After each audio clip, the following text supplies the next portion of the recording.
The following podcast, I sat down with my niece, Shif Bacher, and this is one of those podcasts that I do for me, where I thoroughly enjoy talking to someone in my family. And it is not about mental health, although we deal with a lot of different topics. It's just a wonderful conversation with someone who I love dearly. And if you're looking for a podcast with mental health or world issues, this might not be for you, but for me, it was delicious and wonderful. And remember to like and subscribe, and I hope you enjoyed it as much as I did. Hello and welcome to the Brainstorm Podcast. And now, your host, Sony Perlman.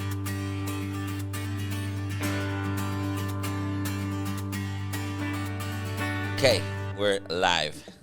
Hi. Gago says I should do that. We're live. Okay, so I'm sitting here with my niece, Shif Bacher, who's a big fan of my podcast. Huge fan. I'm going to say. Yeah. So he's giving me comments. Yeah. So one of the things that I always say in my podcast is that my job is a professional uncle most of the time, which is that I just get to enjoy the pleasures of loving someone and giving unconditional, enormous amounts of love to people that I love, which is my nieces and nephews. And in my work life, it's all the guys that I work with. So I also don't have a responsibility of raising them. Right. So, like, sometimes parents are like, how do you deal with these crazy, I'm dying. And I'm like, it's not my fault that they're this way. I just love them. So it's kind of a really fun position to be in. Even grandparents feel a little bit of responsibility for their grandkids. I don't feel responsibility. I just get to enjoy the beauty of my nieces and nephews. And Shif is one of my favorite of those amazing. And I'll say who my favorites are. You know that it's me, though. It's not true. It's not. Live, I'm not saying. I'm also okay to share that title with others. You want to share it? No, I'm okay too. I've got good competition. You got good competition. Great ones, yeah. It's okay. Okay. Yeah. So welcome, Shif. Thank you. Thanks for having me. It's good to be here. And this podcast is just about me chilling with my niece Shif, and we're not promoting anything. No. Apparently. Just you read any books recently? No, unfortunately not. I know there's some big shoes to fill being on this podcast. Big shoes. Yeah, you've had some big people. You're a big person. That's true. Yeah. I think the beauty of this podcast is it's just the conversations I want to have. Yeah. And the beauty of a podcast in general is you see it and you be like, oh, Sonny's having a conversation with his niece. I could skip that one, or that's really interesting. Yeah. You know, radio show, you just have to listen to whatever comes on. This is, you get to choose. So I get to put out the podcast that I want and see if people love it. Yeah. Anyway, and also I feel particularly excited to have you on because you are, because you guys grew up in South Africa. Right. And we have made a huge effort to come and be uncles and aunts and cousins with you guys all the way out in South Africa because we always fly there we have a lot of arguments, right. Apparently. It was around 10 times? I think I've gone to South Africa with my family 10 times. Right. And everybody else is saying it's really more like 2. No, I'm kidding. No, we're at 6. We're around 6. But we're around 6? Yeah. But and I think those special times really made us all closer. Yeah. Anyway. You really showed up. So not to sound too narcissistic, how is it like to have been my niece? This is like a review. Yeah, then we can talk about topics. I do want to talk to you about living in Israel and being Allah and all that stuff. When we discussed what to talk about, I said my one goal is just to be able to praise the uncle that you are and that you have been. And it's been great. I've enjoyed being on the receiving end of all your love. You're a natural, I would say. A natural. A natural. Yeah. Okay. Yeah. It started out a bit rough when you used to tease us about being, like, the love came, there was always love, but there was a little bit of teasing. Teasing, yeah. Did you guys see it as teasing? No, it's just... I used to torture you guys. You used to, yeah, we used to sit on the stairs at Bubby's house, and all the adults were, like, playing Pictionary, laughing. I don't even know if you were having fun or if you were just laughing just to make us feel worse. And then you would come and see how we were, as some of us were crying, wanting to be with you. And then you were like, I'm going to go get ice cream now because I can. Because I'm an adult and you can't come because You're making it sound so much meaner, which... No, the progression is... Yeah. And then we got to grow up. And then at some point that switched into just being able to join the table and being able to hang out. Right. Which was great. I don't know if it would be the same level of appreciation had there not been that sort of teasing. Well, it's funny because I actually, that particular tease, I thought for some reason was very beneficial. What it was I was saying is that when you get older, it's amazing. Right. And you should be excited about getting older and growing up, and it's really fun. But I think it came out because the whole thing was like, if I want to get pizza right now, I'm just going to do it. I have a credit card and I have a car, and I can just go get pizza, and I could have ice cream at 3 a.m. It doesn't matter because I'm an adult, and being an adult's amazing. For some reason, I thought this was awesome, and then I realized as you guys grew up that maybe it was me. It's okay. You set a standard for what adulthood could be like. It isn't. Yeah. It isn't that. It isn't. It could be. Right, that's the flip side. Now you're like, okay, let's go to pizza. You're like, I'm tired. Yeah. I'm going to sleep. I'm not doing it. Yeah. You didn't talk too much about the other elements of being an adult. But so we were excited. Anyhow, but so that was sort of the beginning. But then you transitioned into just full-blown fantastic showing up. You know what I remember? I was thinking about this recently. I was living in Queens for a few months at Kiwi and Tamar. Right. And I'd been at you for Shabbos maybe, and I was like in the prime of like young adulthood. I needed my things. I was like independent and very like attached to things. Right. And I had left my toiletry bag, like all my makeup and that at your house. Do you remember this? No. And then I was like, it's fine. I don't need it. I was like trying to be okay with that, and trying to find out like logistically how to get my bag with all my stuff in back to Queens from Muncie. And then I had like resigned to the fact that sabab, I'll just order some stuff on Amazon and I don't really need it and whatever. And then you called me, I think it was maybe 1:45 at night. And you were like, hey, Chef, you want to just run outside for a second? And you'd driven from, like you'd been at our place, so you'd been in Brooklyn and you'd driven to Queens just to drop my bag. And I was like, damn, that's an uncle. He just uncled. That's an uncle. Yeah, that's an uncle. That was just love. I don't even remember that story. It was great. And I'm like tearing up. What an amazing uncle. Okay. I know, I'm pretty blessed. Yeah, it was a great moment. Yeah, no, I think of life as uncling moments. Like, how could I be, like, actually, Yaelli, if anybody doesn't know, Yaelli's my wife at this point. You're not listening to my podcast. Is taking you guys to the spa. Yeah, that's where we're going after this. And and in my eyes, it's like, that's an ant moment. Like, you're just looking for those moments of all that. And it's not even the grand gestures. Like, that was something that was so small when it was like, comparatively, like you've flown to South Africa so many times, and that was like really showing up. But that drive to Queens, it was such a small little thing. I'm not so much of a grand gesture person. I like the little, kind of like consistent little bursts of love. Right. That's sort of what speaks to me more, and that was that. Right. Yeah. Okay, so this is a question because I'm gonna get it off me for a second. Go on. In general, you have uncles and aunts that love you very much, and thank God, relatives. And I talk about that a lot. So I'll ask you, what, like, how has that affected your life? Like having people that are close. I will say that I was in Israel 3 times this year, so I got some real quality time with you this year. But you have a connection. You're in Queens. You're hanging out with your uncles, your aunts. I'm making a big fuss about the uncle aunt thing, but who else am I going to ask but my niece? How do you think it's affected your life, like having uncles and aunts? I want to add to this question because there's so many people that are asking me, what could I do? I have my niece, my nephew, they're going through this experience, they're going through life. How do I deal with it?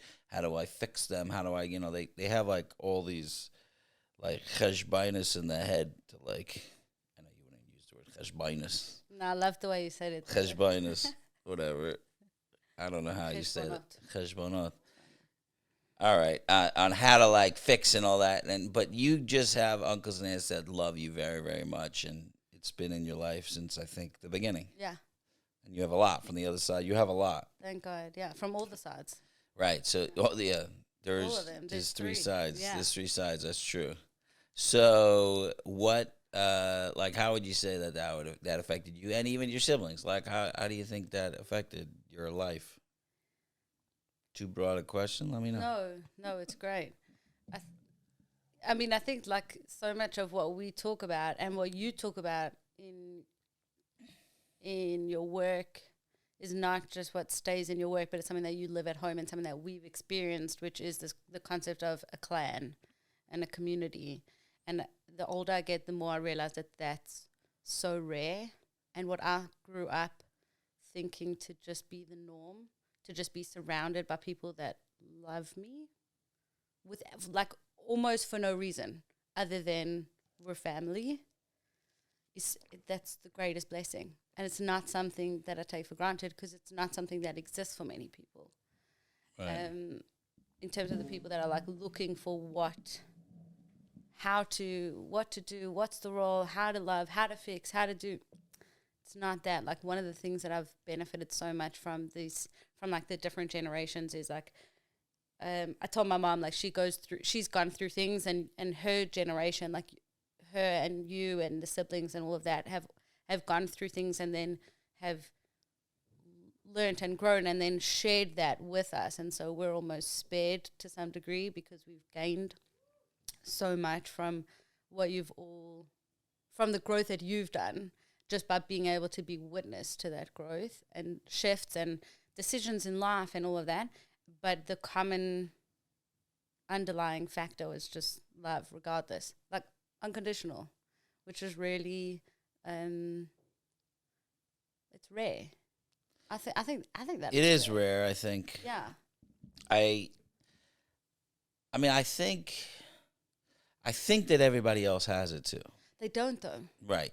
Yeah. And I would say like on top of that, having grown up far away from most of my family, for the majority of my life, and now even living in Israel, a lot of my family's here, or in Australia, in South Africa, and not so many of them are in Israel. It's been so cool to be able to see that we can have real, beautiful relationships despite the distance. I told my mom, like, as I was leaving, that we just find new ways to journey the journey of life together just from a distance. But we do figure it out, and we have figured it out. We've always figured it out because we've always been far away from family, but it's always been possible. Yeah. Which is, yeah. I think your mom gets a lot of credit for that. So much credit. She's a bit of the glue in the family. Yeah. Loves to pull everybody together. She does, yeah. Someone said this joke about your mom that your mom has a very large spectrum of emotions, but it's all nostalgia. Yeah. It's a little nostalgia or a lot of nostalgia. Yeah, and everything. there's always something. There's nostalgia. Yeah, she's really great, and my dad who brought us in all the time to be able to maintain those relationships. We would come in the summers and we would go our camping trips were amazing, and the bridge between even like cultural differences, having grown up right away, like that kind of closed because we were able to be together right almost every year, which was amazing. Well, I think that's more rare because usually when families move away, they're away, and you just don't see them. Yeah. So that was huge. Sometimes I feel like if it's a year that I don't see you, it's very weird. Yeah, and this time there were so many opportunities. It was wild. We got to really hang out in Israel, and then now. Yeah, so let's talk about Israel for a second. So you're Ola Chadasha. Yeah. Sorry, I almost messed up with that. I'm not even so new anymore. Yeah, you're not so new. Yeah. How long do I get to milk that, though? I don't know. What do you get out of it? Sympathy. Sympathy. Yeah, okay. Which is great. I could do some of that. You could do with some sympathy. Yeah, I would say up to 10 years of being an Ola, I get to pull that card. Yeah. I try it. I'm like, no, I just moved here. It's been almost 3 years Right. now. I think if you marry an Israeli guy, it immediately cancels. Right. Yeah. So if you marry another, That's another deterrent from Israeli guys. I'll lose my status. You lose your status. That's another. I didn't know you were looking for deterrents. No, it just happened to be there sometimes. Okay, well, we'll find out. Yeah. But but you've been there what, 3 years now? How The long? summer, the summer's gonna be 3 years. Bizarre. Holy cow! I know. And you moved in right by COVID almost. I moved in during COVID. It actually it served me well because I landed and then I went straight into a bidud hotel, like a quarantine hotel for 10 days, which I think is the only reason that I stayed living in Israel, because I had 10 days to really sit with the holy crap, what just happened. Like, what did I just do? I wasn't thrown into life in Israel, but I could really sit with the decision. They had hotels that you just be quarantined in? Yeah. I was alone in this room for 10 days. Well, they do bring you food? Yeah, they leave it in a bag on the door. It was like pretty much only cheese. What? Yeah. It was like cottage cheese, cream cheese, hard cheese, and like a loaf of bread. It wasn't awful. Okay. Yeah. And it was in Tel Aviv, and it had a little balcony with a sea view, so it was great. It was like a vacation. I also love spending time on my own. Like, I'm pretty good on my own. And like I said, I was sitting with I just left my family back home, which was, in my mind, like, it's part of like cutting the umbilical cord. Right. Which is, a whole journey in and of itself. But then coming to Israel, I had to sit with that. And I think if I'd like landed and gone straight into, because I came out of Bidud and the next day started working. Wait, you moved from there to Nachlaot. To Nachlaot immediately. Yeah, immediately, and the next day I was at work in an Israeli environment, just doing life on my own. So I think that moving during COVID, although it was like it came with its challenges, ultimately I really benefited. And I'm thankful for that. Wow. Yeah. Yeah, it's pretty wild. When I come visit you, it's pretty cool to see how like you seem settled and like you're running around, where everything is. Yeah, it's a cute little community. It's a little very cute community there now. Yeah, no, it's strange place. Yeah. Yeah, colorful. I'd say colorful rather colorful. than strange. Yeah, colorful place, colorful people. They all look like I used to look when I was a dirty hippie. Yeah, it's a little bit of a time warp. The truth is, I judge myself a little bit for living in Nachlaot. You judge yourself a little? Yeah, because I feel a little too like grounded and normal, but I still love living there. Maybe it's like, they say like it's better to be the tail of a lion than the head of a fox. I feel like I'm the head of the fox. You're the head of the fox. Yeah. So it's like you just keep everyone around you a little bit more falling apart than you, and you'll feel great about yourself. So you're the big fish in a little pond. Right. So maybe it's that. But it's great. It's central. It's warm. Like, the people are loving and lovely. Is there a real community there? I've found one, yeah. I'm part of a really wonderful Chabad community there. Hananya, my brother, like, he lives down the road. And it's really wholesome, beautiful. Like, Shabbos will do together, lots of friends all together, and everyone pulls their weight. It's really wholesome. It's really wholesome. All right, I'm jumping into a question that I think about all the time. Go on. In the single community. Okay. Hitting you with this thing. I had a podcast with Shim, and I got into huge trouble for asking too much single questions. All right. So if I ask too many single questions, just shut it down. It's all right. It's across the bay. Hit me. To me, it's me like looking into an aquarium, because I haven't been single since I was 4 years old. You know what I'm saying? Like, I'm. But what I've seen a lot is with the single community, everybody's friends. Yeah. Could you date the people you're friends with, or everybody goes friend zone immediately? That's what I'm asking. You know what I'm saying? There isn't like a blanket rule. I'm great at friend zoning, which hasn't served me clearly.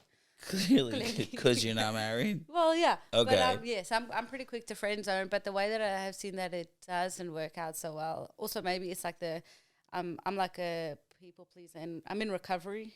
I'm really working. I'm I'm trying to People pleasing recovery. Yeah. I'm trying to move away from that, but I'm like always trying to navigate, especially Shabbos meals, like who to have over. Oh, but I can't have them because they've dated and now he's seeing someone new, and so and like it's such a small community. Everyone's dated everyone, Right. and except if you've friend zoned everyone, then you're like I'm like in a safe position, but I'm just trying to navigate. You know, it's a little bit like chess, like Right. what works, what won't, and then sometimes you win, sometimes it's like a little uncomfortable, but there's a lot of dating within the community. There is dating. Yeah, and then eventually you'd move to Tel Aviv because you're like, I need a fresh pool of fish. Are people moving from there to Tel Aviv? Yeah, there's like a natural progression. They'll go there at some point. I don't think I will. Go to Tel Aviv. What's going on in Tel Aviv? I don't know. That to me, Tel Aviv just means like more secular. But is that more true secular. or not? There's a lot more business opportunities there, which is great. Can I tell you something wild about Tel Aviv? Yeah. I'm just gonna say this is wild. Rabbi Machlis, you know the Machlises, who are amazing. If people don't know, they're awesome. So I had just spent time in Tel Aviv or something like that, and I was like in the yeshiva world where like everybody's saying bad things about Tel Aviv and stuff like that. So I made a joke in because he has rabbi in front of his name, but you don't realize Rabbi Machlis is like no other rabbi. So I said, I spent time in Tel Aviv, like the schmutz or something like that.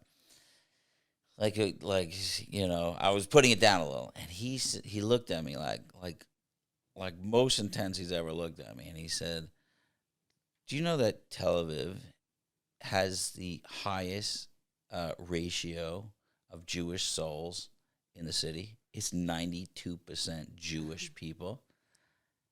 You would say something bad about a city that is 92% Jewish souls? Like, how could you possibly do that?"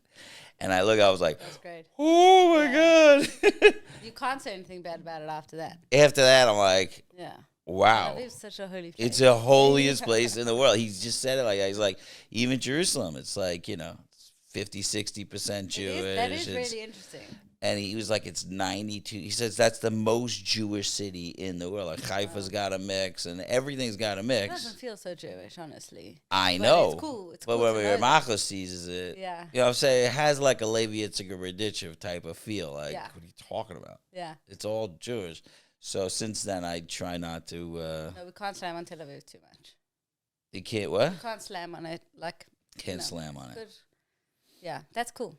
Yeah, that's another thing, by the way. Half the time I do not know what you're saying because you're using expressions that are Israeli and South African, and I'm like, what is can't slam on something? Okay, fine. And last night I was speaking to Beanie, and I was like kind of sharing a little vulnerably, but we were talking about living loss. I was talking about living loss and how like I kind of know how to navigate loss, like death loss. Right. Not know how to navigate, but it doesn't frighten me in the same sort of way. But living loss is something that I haven't sort of encountered, and I've been encountering in the last couple of years, Right. different ways. Do you want to explain what living loss is? Like the person's still alive, but Right. for whatever reason, they're no longer part of your world. Right. But you'll still encounter them, or they're unwell, and then you're kind of there's like an impending loss, but they're still around, and it's just a bizarre state of being. And so I was like sharing quite vulnerably with her like what that journey has been like, and I was like we were schmoozing, and then like a few minutes later she's like, can you just clarify what were you saying? Were you saying living lice? Like she thought I was saying lice, like kinim. Like you could totally handle lice. Yeah. She's like, I didn't fully get the word there you kept saying. She held her own though, because I felt totally like seen and heard, and she had no idea what I was saying. And she was probably like, I cannot handle living lice. I can't. I don't know how you are so strong. So yeah, it does come in the way sometimes, his accent, but Okay. anyhow, she was great. She handled that great. She handled it great. Yeah. That's funny when you have an entire conversation and it's talking about two different things. So she had no idea what I was talking about. There you go. Yeah. So that happens sometimes. Yeah. It's all right. I remember actually when you guys were little kids, I was just talking about this story with I completely insulted your brother Dan. You were there, I think. Maybe you weren't there. Maybe Michali was there. I don't know if you remember this, but he was saying Parktown prawn, which is a type of bug Yeah, it's a cockroach. that they eat. Do they eat it? I don't. Non-Jewish But they do. people Yeah. eat it. Yeah. Africans eat it. I don't know. They're awful. They're huge. They're right. Yeah. It's called Parktown prawn, and with this adorable, thick South African accent, Dan was saying Parktown prawn, Parktown prawn, and I couldn't for the life of me figure out what he's talking about. And he kept saying it, and then, and I was like, what? And he just got more and more frustrated, and I started laughing so hard because I just didn't know what he was saying, and he was trying so hard to get over to me, and I laughing so hard I literally fell on the ground like belly laughing, and he was completely insulted. I had to apologize forever. He was saying pork damn prawn. Did you ever see one? No, I have no idea what a they're pork awful. You damn must prawn look is. it up. I'll show you after. But they eat them. Awful. Oh my god. Okay. They're not notoriously known to be eaten. I thought that was funny that they eat them. It's pretty gross. I think you eat anything if you're hungry, right? Right. And it's Africa. So and it's chances are Africa. they're hungry. Jesus are the hungry and they're eating pork down prawns. Anyway, sometimes it's very hard to understand. Is there a big South Africa community by you or no? More and more people are moving because South Africa's falling apart. It's garbage. Yeah, it's quite sad. How'd you feel about South Africa saying horrible stuff about the war? Does that affect you guys? Well, I used to walk tall. Like, people like South Africans. We've got quite a good reputation. We're quite chill and laid back and personable and, you know, we're like, South African, nice. And then we took Israel to international court, and then I started, I hung my head low for a while. People ask me where I'm from. I'm like, I'm from Israel now. You know, like, I didn't feel proud of the fact that I was from South Africa. Really?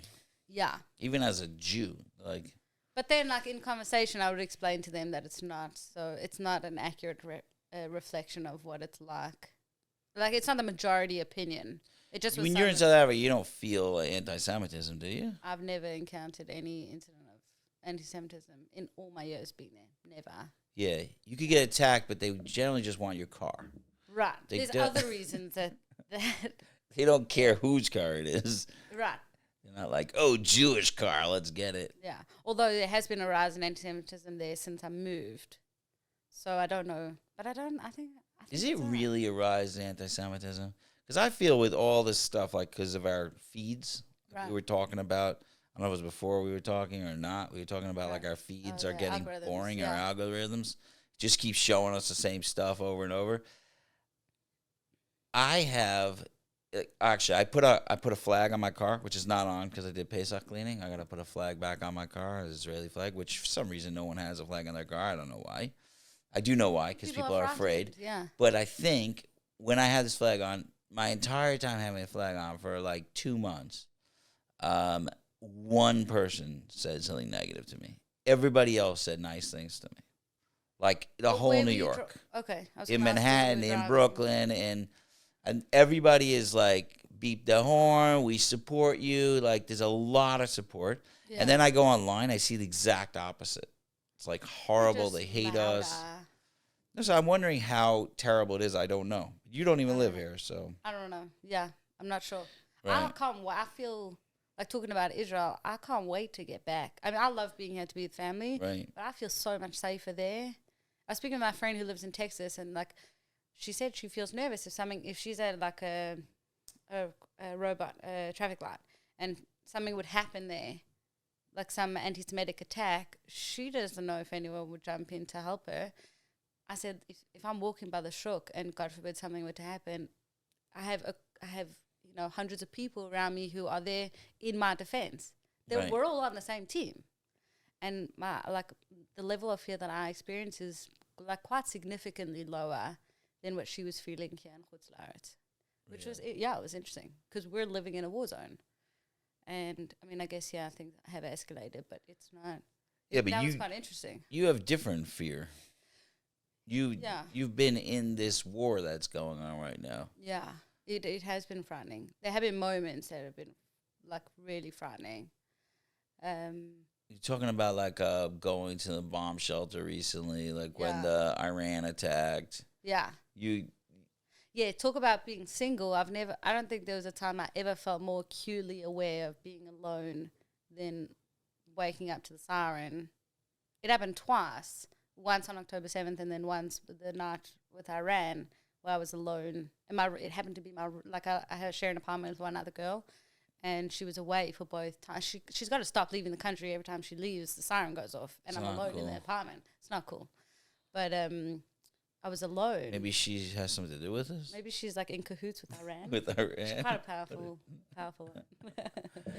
Yeah. You were alone both times? Both times. It was awful. Yeah. Oh. I ran out on October 7th. I ran out. I didn't know what was going on. And I have a neighbor, this old man, Yaelli. He's a great guy. And I was like in my pajamas, disoriented, and it was Chag. And I was like, what's going on? And he was like, oh, we're at war. And I was like, should we be doing something? Like the sirens were going off. I was like, should I go? He's like, no, like we'll be fine. It was very Israeli of him. He was very calm. He was like, we're right by Knesset because Nachlot is right. Like it's like a couple of Ks away from Knesset. So he's like, they're never going to hit us. It was like a very rational kind of approach. He's like, we're too close to the Knesset. It's not going to hit us. Yeah. He wasn't so concerned about that. But, yeah, that was quite frightening. But I get the night with Iran was definitely more frightening because they were like, all right, 300 missiles have been launched. Just wait. They're on the way. Like the projected time is 5 hours. And so we were just kind of like all sitting at home, not really sure what to do with the time and not really sure how it was all going to play out. It was amazing. That was like the closest the closest thing to open miracles that I feel I've experienced. Like we totally were. Everybody says that, but I don't get it because it's like when you tell me that a missile's up there for 5 hours, they're knocking down tiny little missiles that land in 30 seconds. Like I think if you have 5 hours to knock a missile down, shouldn't that be easier? I'm just saying this because I don't know. I don't know either how it seems went. miraculous. I'm so glad that I'm not in a position where I had to figure out how to shoot him down. Right. I just reaped the reward of our IDF and all the countries that helped us, which was great. That was cool. It was amazing. It was like this tsunami that was coming, and then it just receded. That was sort of the experience. I was telling you a bit about the experience with the bomb shelters. The siren went off, and I have a bomb shelter in my apartment building. And I was like, okay, it's fine. I didn't need to go to Hanania because I was like, it's fine. The other people in the building, I'll just go to the bomb shelter and if sirens go off. And then I went down and everyone in the building, bizarrely, was away that weekend. And so it was just me. And there was no electricity in the bomb shelter. It was the most pitiful. It was so pitiful, honestly. And then I was like, this is miserable. And I was anxious and I was nervous. And then I went afterwards to go check on my brother and his wife. And his bomb shelter, they were playing guitar. They were smoking joints. They were like, everyone was having a job. They were in the party bomb shelter. No one told me. Anyhow, so next time I think I'm going to risk and go to a little bit. Hopefully there won't be a next time, but I'll risk it and just running straight to the party. Like if we've got to be there, might as well have a party. I've never felt more like acutely aware that I was in a lie when I went to that bomb shelter and I was like crying and I was like trying to contain what was going on inside of me, and this 12-year-old Israeli girl was like handing me water and consoling me. She was like, it's just a Saturday. What are you talking about? Calm down. Yeah, have some water. I think and there's such a theme around what you're talking about, which is that you're in Israel, everybody's in it together. Yeah. And it seems like we can handle anything if we're with other people. Yeah. This is like almost like a story of like a muscle, like trying to teach us like if you're alone, the misery is so much worse. God, it's compounded so greatly, really. Like they probably weren't even nervous in the other bomb shelter. They were jolling. They were partying. And the only difference was that the lights were on and they were hanging out with each other. And to be fair, they were able to close the door. I couldn't close the door because that cast iron door is really heavy. Right. Yeah. I came down hard on myself for like not working out more just for my own survival. Because if I'd worked out my arms more in the months previously, I'd be able to like pull that. It's like just a block of metal. It's too heavy to pull. And then you got to turn that thing, and I was like, this is the dumbest reason to die. that was what was going through my head. What a dumb way to go. What a dumb reason. They'll be like, why didn't she just close the door? Right. And then they'll look at your muscles and be like, oh. This is my issue with feminism is we're all like, we don't need a man. We do, because they need to close the door.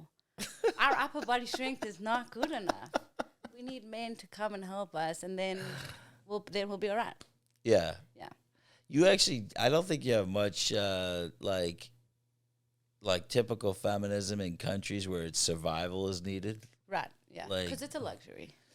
It is a luxury, and I'm glad we have it. Right. But it's like when you got to close the door, you're like, maybe a man. Right. I mean, there's other times where I think men are great. As in, like, there's other roles that they have as well for closing the cast iron door. But that was when it was like, I was acutely aware of. Oh, that's amazing. You say men are great. I know that's such a weird thing to say, but I very rarely hear women, say men are great.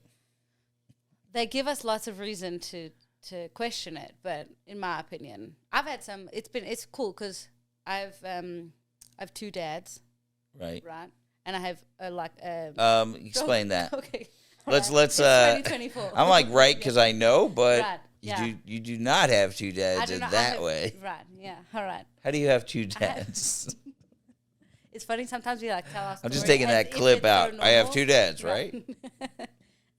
Well, no. So I've got my mom and my dad, and then my dad passed when I was young, and then my mom remarried, and so I've had these two male figures, or male role models, and then aside from them, I've got my uncles, right? And I guess I say this to Kiwi sometimes, like I've been ruined because the standard of men in our family is quite high, and so the standard of what's important to me is really high. And so I blame my singlehood on you all. Oh, the men in your life. Yeah, because they're great. and it's not so common. Anyhow, so I guess it's because of that. I guess it's the men in my world. It's a funny compliment. Yeah, it's a little backwards, but I think there's truth to it, honestly. My kids have said that to me also. Right. It's not my so daughters. kind. I said, like, you got to just, like, keep screwing up, keep lower the bar every now and then just to bring some humanity. And like give the other guys. Well, I'll say this: we also have been working on ourselves for a long time. Right. And I remember when I was, and I think I must have mentioned this at some point on the podcast. So if you're a real listener, maybe. But there was this Rabbi Brown when I was he was a rabbi in seminaries that the girls all loved. Yeah. And I remember one girl had said to his wife, like, "You're so lucky," which is such the weirdest thing to ever say to a wife. That was a funny story, but it was Rabbi Brown when he was 20 years old was a schmuck like the rest of us. Like I was saying, he was like a Bacher. Right. He didn't know what to do. He didn't know how to like treat women right, and we all were. You're looking at us.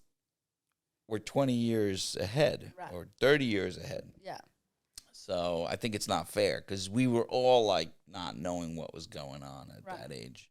I love hearing about the sort of the journey that it's taken each of you to get to where you are. Right. Even about my dad, like I love hearing stories because he's sort of like frozen in time because he's passed, and so so there's like a version that's so known, and then I love hearing like my mom will sometimes tell me like how he used to like the mischief that he used to get up to when he was a teenager, and there's real humanity in that, and I love that. Right. Well, I'm saying you look at me as a prize. I was not a prize. It took me a year to convince Yaelli to marry me. Right. You've heard that story. It's a great story. It's a cute story now, but I had to get my act together. Yeah. I just think that's an important thing. It is good to bear in mind. Yeah. It's an important thing, I think. I don't know. Yeah. Anyhow, but what I'm saying is that the reason that I think men are good, I think by and large, that I can say that with confidence, is by being able to have like witnessed like real quality men. And I think like women will give men a lot of, they'll give them a hard time. And I've experienced like real, even like the like real sensitivity and real heart and real emotion, and the other side of like the what's like deemed not like traditionally non-masculine traits. Right. And I've seen it, and I've seen it in a way of strength in our family, and it's something that's beautiful. You're saying that the men are very feminine? What are you saying? Explain this to me. But Wait a minute. no, big What happened? hearts. Big hearts. Okay. Big hearts. Okay. Big hearts. Men that cry. Men that cry. Yeah. Yeah, maybe. Yeah. My kids have told me that they never see me cry, even though I think I cry a lot. But they, so maybe I got to turn that on a little more. Not with an agenda. It's just got to come when it comes. It'll come. I cry. I usually cry in my car by myself, which sounds So really sad. sad. Yeah, it does sound really sad. I actually, when I got my Tesla, I thought, how long before I cry in my Tesla? Because it's such an irony. Like, you're in a Tesla, living in a first world country. Everything is perfect. Right. You have a wife, you have a family, you Now have a car. job, you have the car of your dreams, and you're long did it crying. take? I don't know, about a week. No, I'm kidding. The American dream, folks. There you have it. Apparently, Tesla's not the answer to your emotions. Shucks. It took a little bit of time, but it happened. Right. There's something so special about a car that the windows, you could see right through the windows, and for some reason we think that no one sees us. Yeah. We'll cry. I see women putting on their makeup. Yeah. Some great I've been cries. known to pick my nose without having a clue that everybody could see me. It's terrible. Yeah. It's the illusion of anonymity, but it's an illusion. Everyone can see you. Yeah. Yeah. I don't know what I could learn from this at all. It's all right. But it's a funny thing with cars. It's a funny thing. Yeah. I do know that the guys like in this house is like the drug addicts or the current or previous drug addicts are very into tinting their windows. Okay. Like they're aware that we could see into their car. Right. For some reason, I'm not aware of it, but they'll tint their windows so you don't see them picking their nose. I'd like to do that Or just doing for drugs. the illusion of, like, because I'm always a little curious, like, what's going on? What's going on behind the tinted window? And it's probably nothing too exciting. Right. Right. Okay, so Transition to what? No, okay. How do I ask you how it's like to be a single person living in Israel without getting in trouble with Shim? I believe it's probably pretty similar to being a single person in other places. Is it? Because your family's not there. Oh, interesting.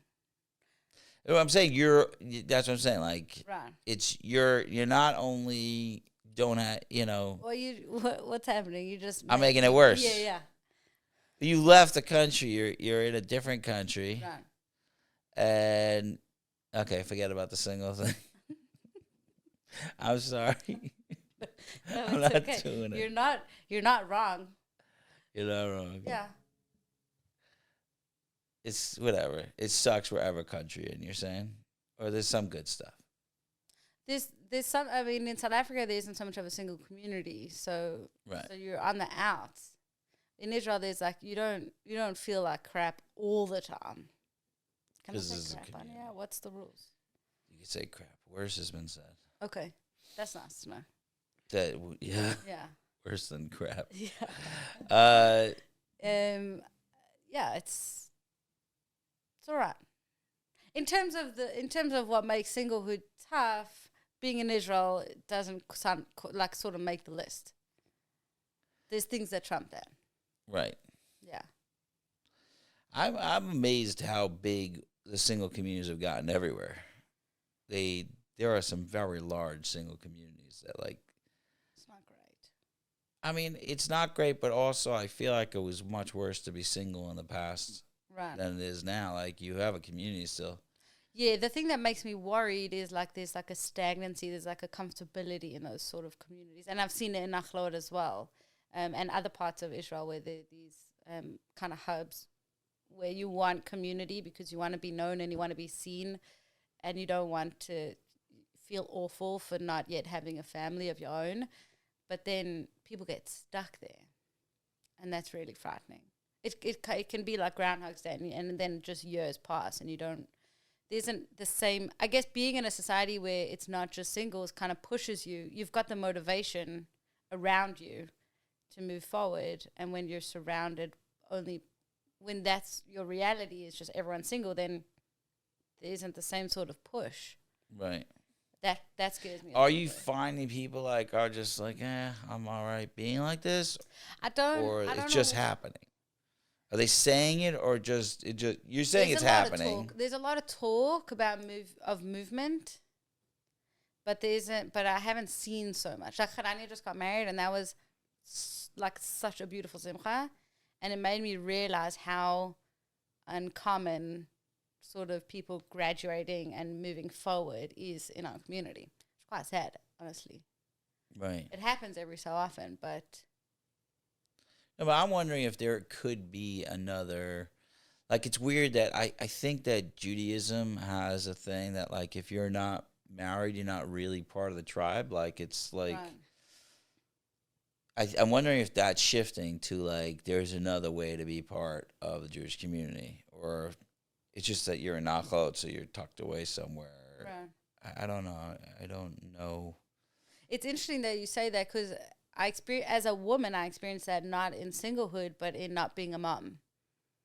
Like Right. if you think about the imahot, they like the definition of who they were is imahot. They weren't known as like the wives. That's they were true. known as the moms, and the validity that they got was through having a child that was Yitzchak or having a child that was Yaakov. You know, all the 12 tribes.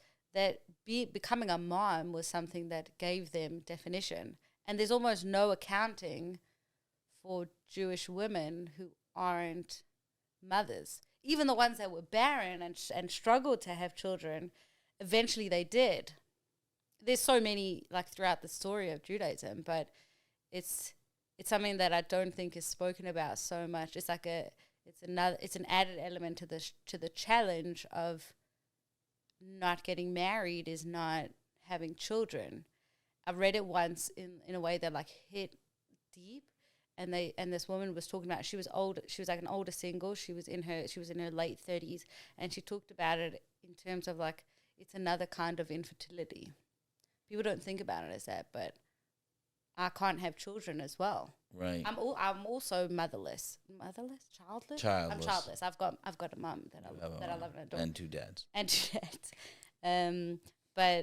But I thought that was quite interesting. And then she reflected on like the nature of women in Jewish history is very much to be a mom, and that there's like a subconscious pressure that who am I as a Jewish woman if I'm not in that role. And that is something that I relate to more than like to be a wife.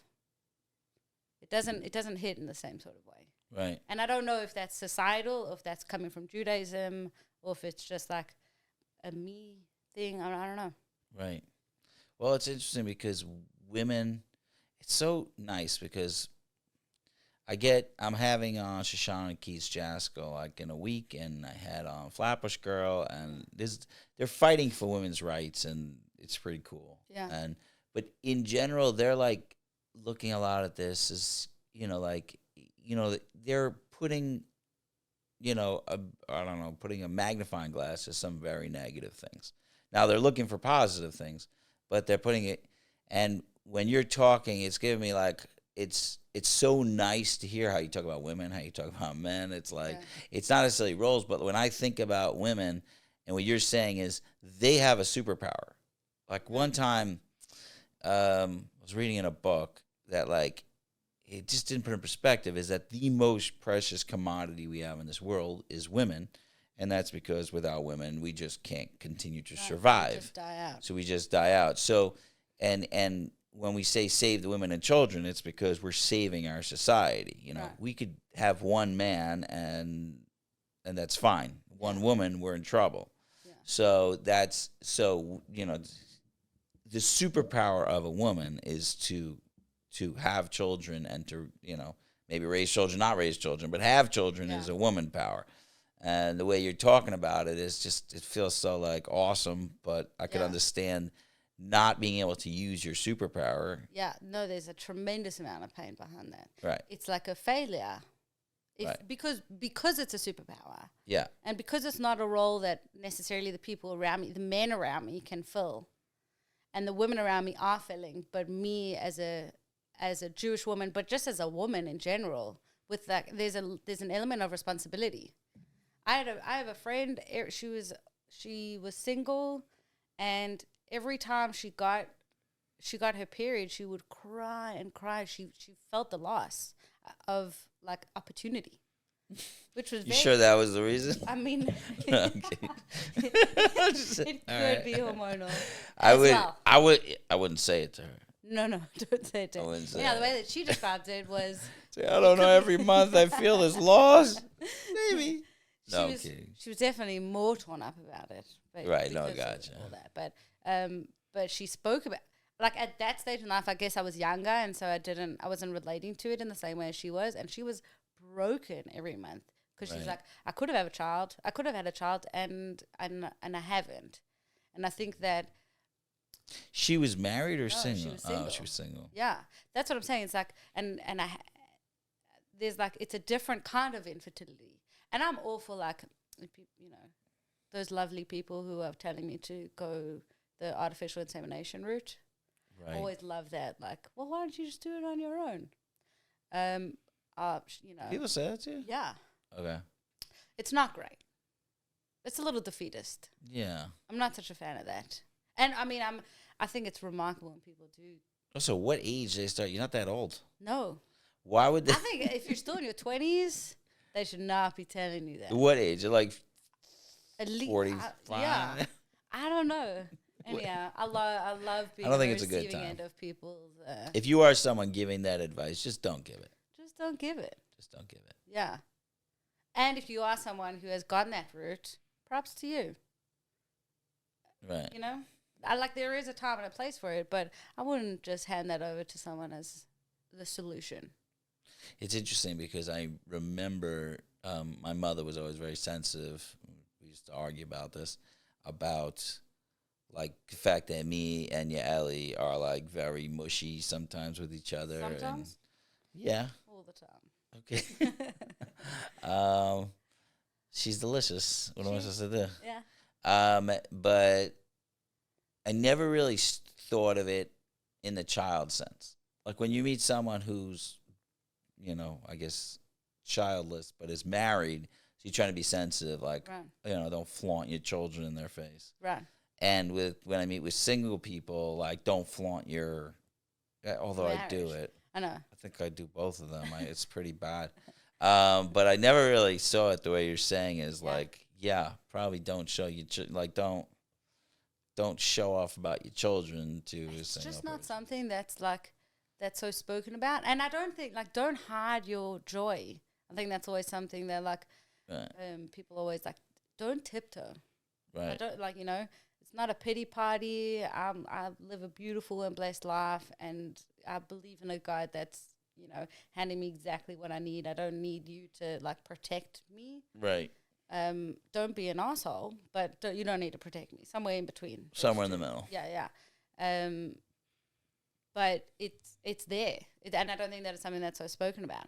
I remember the minute that Michali, like, thank God, she has 5 kids, and she's 13 months older than me, and I remember her being on the phone with her sister-in-law, and they were kind of like, her sister-in-law had told her that she's pregnant, and she said something like, "Oh my God, we're going to be able to have our 5th at the same time," and I was like, wow, I am far behind. Right. Yeah, which was bizarre, and something that I've had in my life, although we didn't grow up together, but I have cousins that are similar age to me, and there's real beauty in that.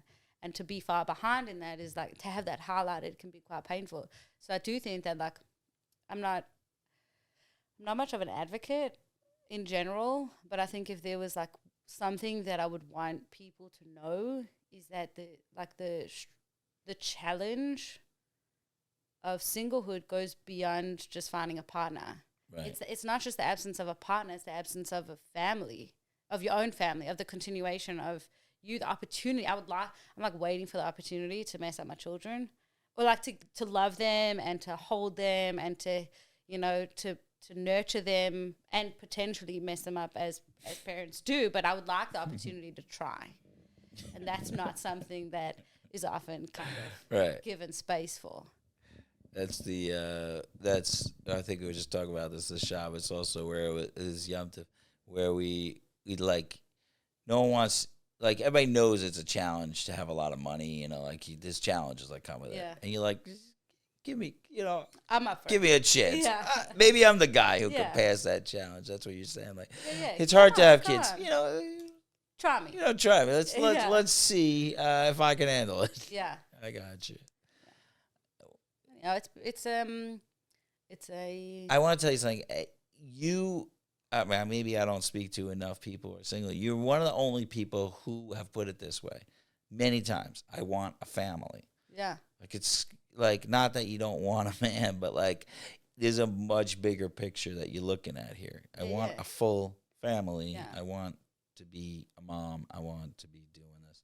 I think it's just like the most beautiful role. And maybe I think like my mom gets so much credit for this sort of view that I have. Right. But if we go back to like women and the roles that they have, like there's such a fight now for it's been for decades for like, being in the workforce and all that and equal rights and that sort of thing. And I love being a woman, like the role that was originally played out for women. I'd like equal wage as well, please. Right. But I'm saying like there's something that's so beautiful about going back to basics. What does that mean? I mean, basics was like women didn't work at all. Right, but well, that's not fully true.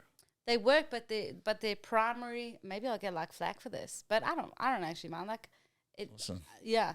You're not gonna be my most controversial guest, I promise. No. Yeah. I also don't. I'm not like. I'm frightened of these sort of big conversations. So I'm not going to debate it out, but I can just say for myself that it feels like a privilege to be a woman with the opportunity to raise and nurture children. I don't have that opportunity now, but at some point, God willing, I will. And then like that as a role, as a mom, feels quite wonderful. And I think that I've seen that kind of get lost in New Age feminism.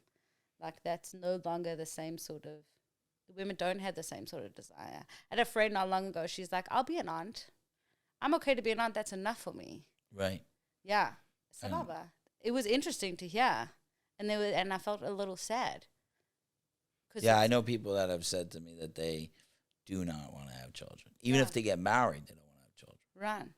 I don't think any women used to say that. Yeah. I don't even know. I think all the stuff that you're painting beautifully has been painted very not beautifully. Yeah.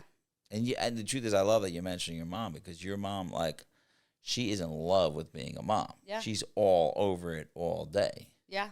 Yeah. And she's done a fantastic job. She has done a fantastic job. I recently, it was her birthday, and we were like going around and each sharing something, and I said, like, I think you, like, almost to a detriment, set the expectation of what's normal, and it's similar to what I was saying about the being an uncle and that sort of role, is that she set the standard of what love is really high.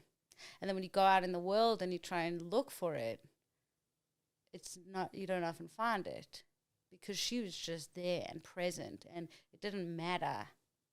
She was just there. And she somehow managed to find the balance of like being so human and so real, but not falling apart in a way that would like call for us to parent her. Right. It's a and I've spoken to her art. from another direction. she always felt privileged to be raising you kids, even though you guys were pained in the necks for a while. I know. You weren't always so delightful to her. To me, No. you're amazing. But she always felt completely privileged to be raising you guys through all of it. Right. We had some fun conversations when you guys were teens and stuff like Yeah. that, but she never stopped loving you fiercely Right. at all times. So there's something, I always talk about like unintended consequences. Like there's a lot of beautiful things that have happened with the feminist movement and like Right. changing and equal rights and all that stuff. But a lot of these conversations, you're forgetting that you have something that's way greater than any man could ever have, Right. and that's being thrown out like the baby with the bathwater. Like Yeah. what? How could you throw that out? Yeah. Like you could get other things too, but you don't have to throw out the beauty. So Right. that's, I think, what you're saying. Yeah. Yeah, it is. It's really nice. Yaelli also is like super mom. Like she just, She's a wonderful mom. yeah, she just like is all over it. Yeah. You need a man to do that. Right. So both are important. It could be people are saying this artificial insemination because you're saying this mom thing too much. I don't know. It could be. Wait, this might be on you. They're like, wait a minute, you want to be a mom? Just skip the I man. think it's like on my mind because it shifted at some point. Yeah. Right? I'm 29, and like like early on 20s, finding a partner was like super important. And then one day I woke up and I was like, wow, my need shifted a little bit. The desire at some point, like the desire to be a mom, sort of trumped the desire to find a partner, which was fascinating to me. Yeah. And I mean, I think they're both there, and they're both important, and both source of motivation and grief. But I wonder if it's different for men, or at least for me. yeah, I absolutely adore my kids, and I'm very serious about being a father, obviously. yeah, And, I'm not saying but, good job. see that? And I'm much more into being a husband. How very masculine of you. I don't know. No, I don't have. I mean, because I already have kids, and Yeah. but No, I like do think that there is a difference. is In like the man wants. I think men want women more than women want men on some level. Like it's like I don't know. Like no, but I think that that's good because. I don't know if this is a true statement for the world. But I'm just saying it for keeps me. the ball rolling, honestly. Yeah, Because then the men continue to be the pursuers.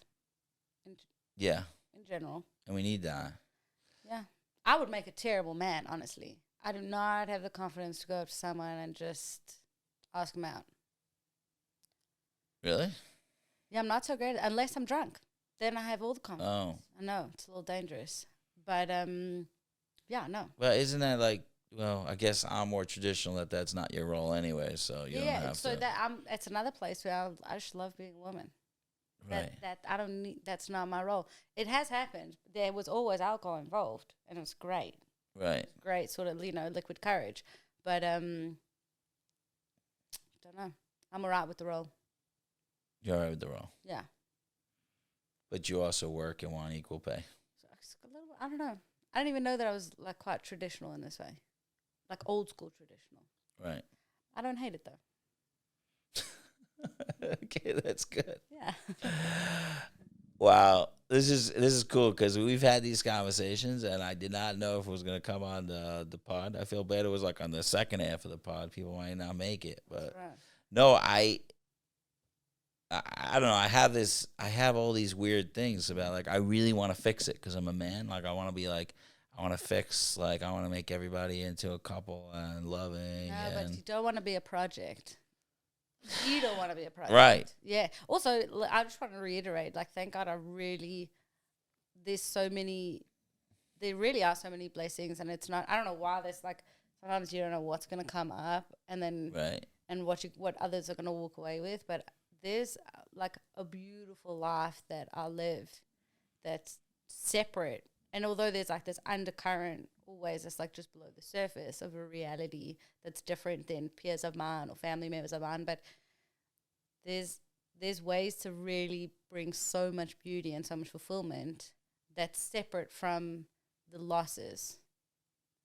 You know what I mean? Yeah, yeah. Yeah. And You're saying you're not loving that we're focusing on some things that are negative when you have beauty and you have so much beauty in your life? I'm not saying that I'm not happy that we're focusing on it. I'm saying it's not me in my entirety. It's an aspect.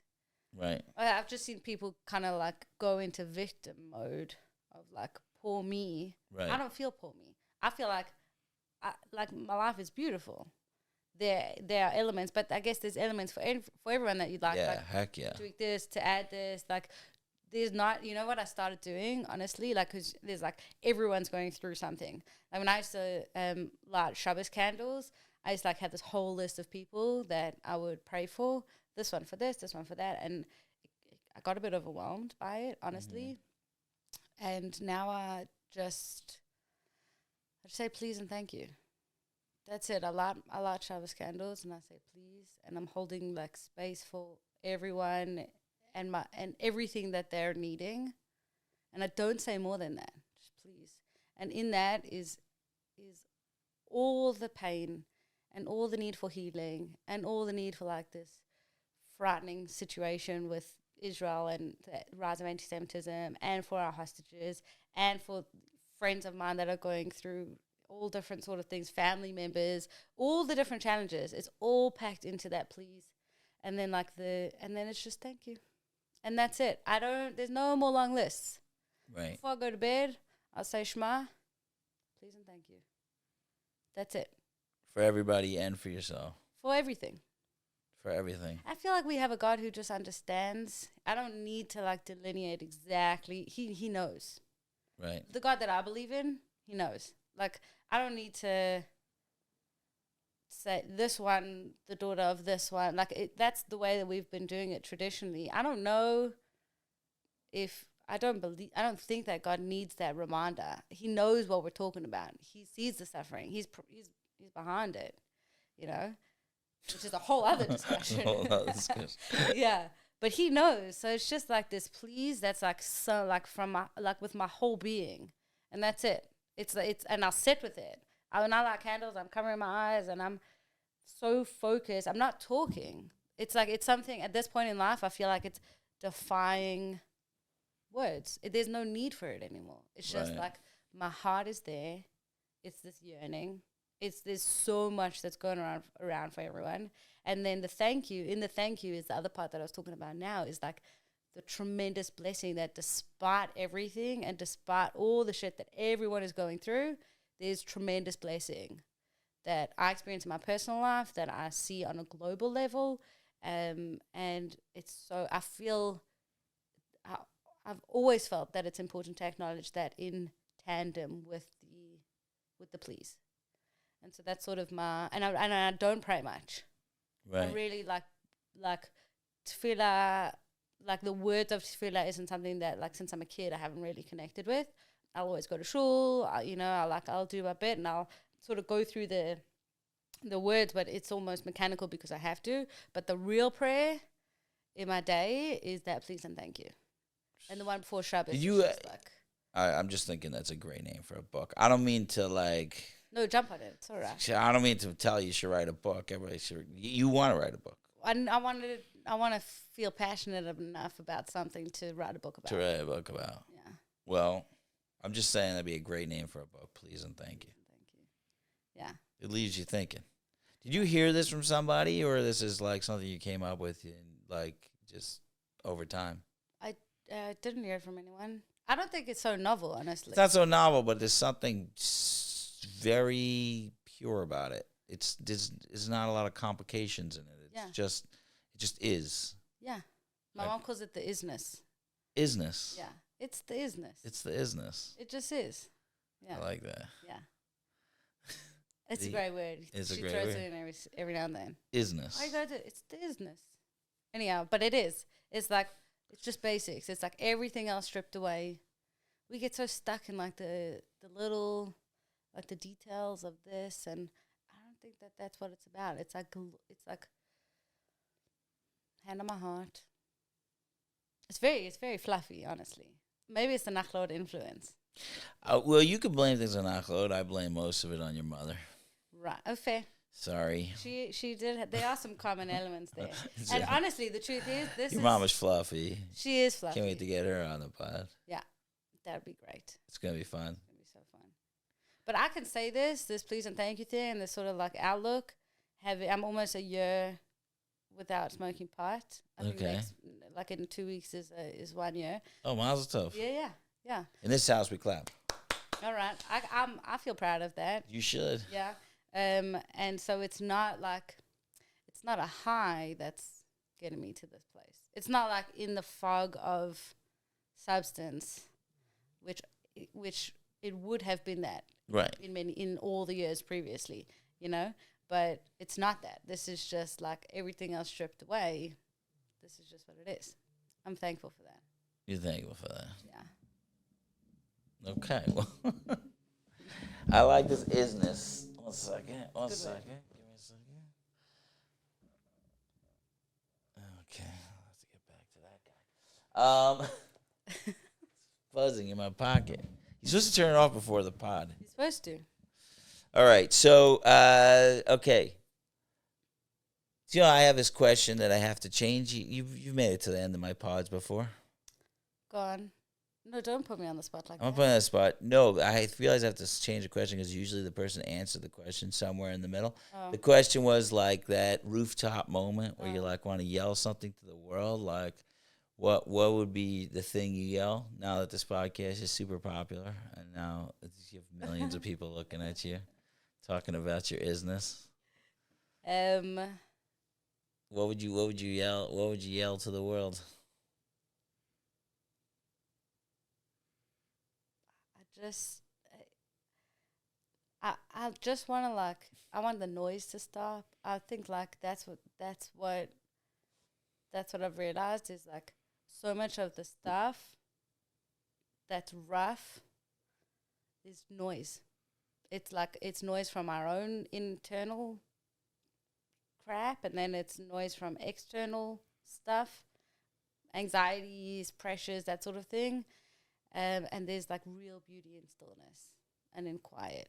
And you got to weed it out and just sit in that. And it can be really frightening because you got to face yourself in that space. Right. And it can be hell of a rewarding, honestly. I hope. I've seen that. I've experienced that. I'm a fan of the stillness. That's all. It is a novel. It just is. Why you keep saying it isn't novel? Being. Because it's something that like. If it's not novel, why aren't people doing it? I don't know. I don't know. I was speaking to a cousin. I was speaking to Yaelli, and she was saying like there's doers and beers in this world. Right. In general, like people are doers and beers. Yeah, people are either one or the other. Can I be both? In general, you can, but like at your core, you're more. She was saying we're generally more one than the other. Oh. Okay. You could be both. I'm not happy with that. Okay. I want to be both. I think I'm a beer.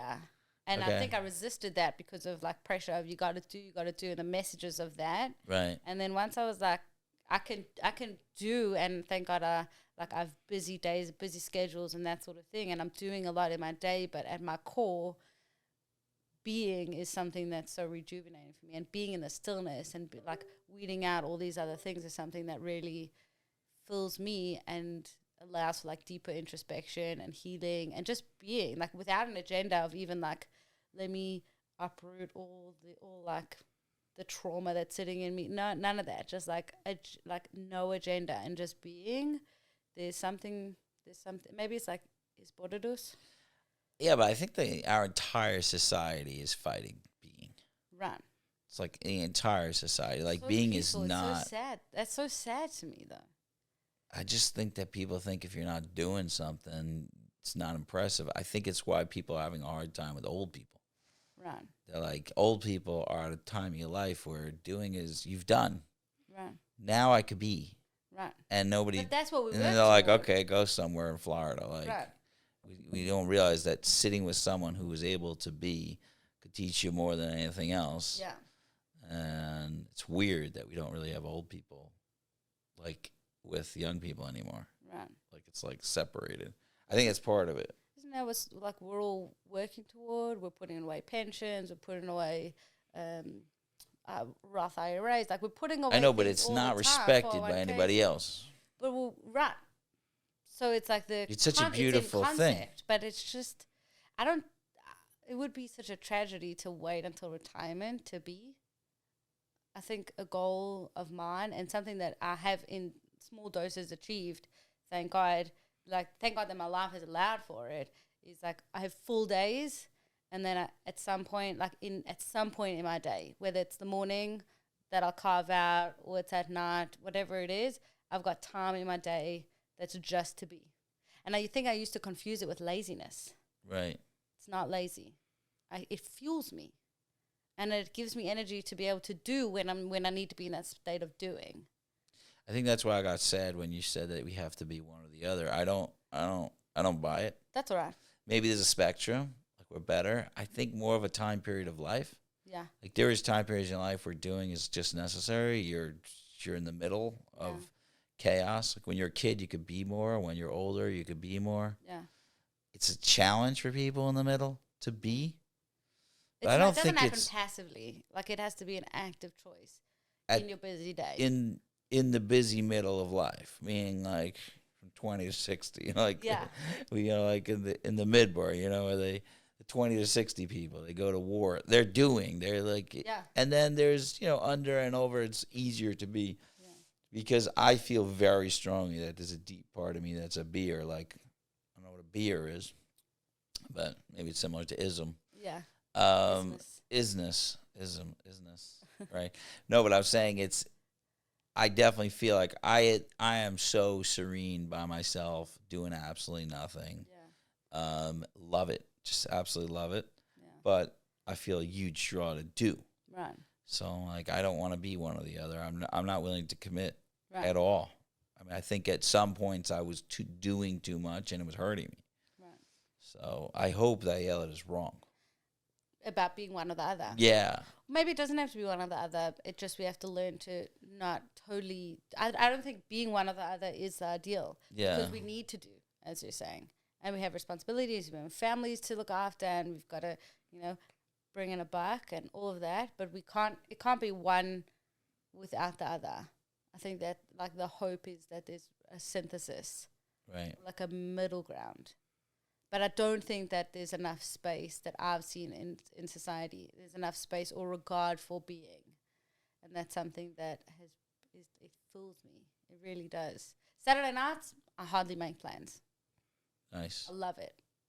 I don't work and I don't really make plans because Shabbos is very social. Right. Saturday nights, just being, go for a walk, go for a run, whatever it is. And then just, it's like carved out time. Well, my favorite young expression that I've heard recently is JOMO. You know what JOMO is? No. Joy of missing out. It's my favorite expression I've heard recently. And I'm like, yes, that's what I feel. I feel better if I hear something is going on. Like something is really going on and I'm missing it. Right. Like if I was just doing nothing, but I'm also not missing something, it's not the same level of pleasure. Yeah.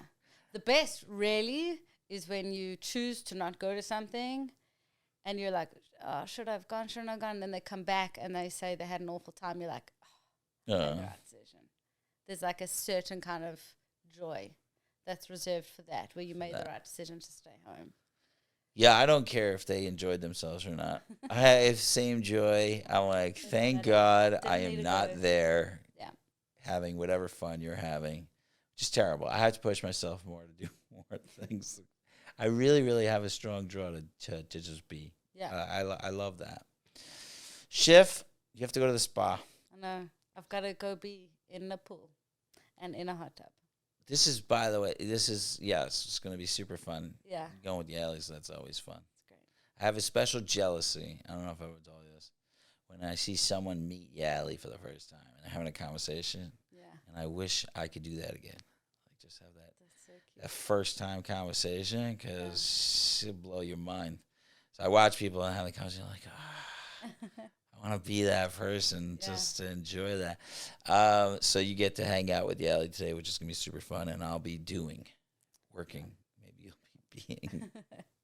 But it's amazing. In my, it's interesting because the podcast, I have the like all different types of guests, and some of them I just want to talk to because they're doing fascinating things. But I think I always enjoy my family podcast the most because I get to just sit and talk, and then that conversation is preserved forever. Yeah. So if no one listens, I get to listen to it later. That's a great moment in time. This is going to be an amazing conversation to listen to in 20 years. Yeah. Which I plan on doing. Yeah. And I love you very much. And this is very, very, very exciting to finally do this because we tried for like a year now. No, we did well.